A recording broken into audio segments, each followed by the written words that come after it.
The ink on my mortgage papers was barely dry when the sound of heavy boots echoed across the wooden dock. A line of HOA board members advanced like they owned the shoreline, clipboards clutched like weapons, their leader scowled deep enough to carve stone. He jabbed a finger toward the weathered planks beneath us. "This dock violates HOA regulations," he snapped, his voice dripping with authority he didn't have. I just smiled. They had no idea they'd just challenged the one person in the state who could shut down every dock they owned permanently. I had moved to this quiet lakeside community for peace, not politics. The dock came with the property, built by the original owner over 30 years ago, fully permitted, and still in perfect condition. But the HOA didn't care about history or legality, they cared about control.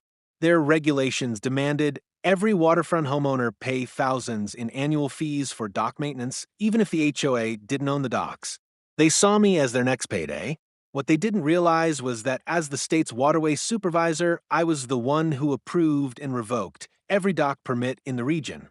Within a week, the HOA began their assault, threatening letters, bogus violation notices, and even a mandatory inspection where they tried to photograph my dock from every angle.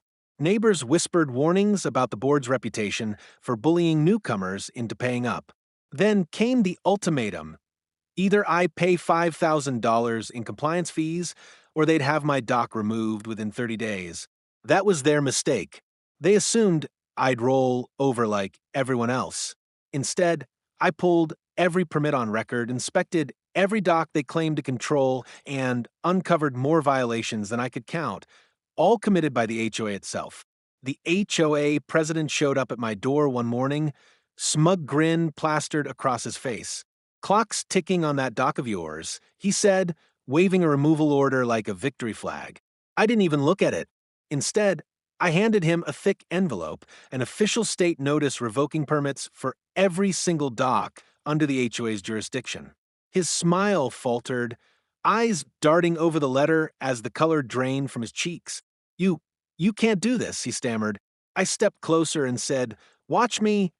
That's when the real panic began. By the end of the week, HOA board members were scrambling, their precious docks taped off with bright orange, closed by order of the state signs.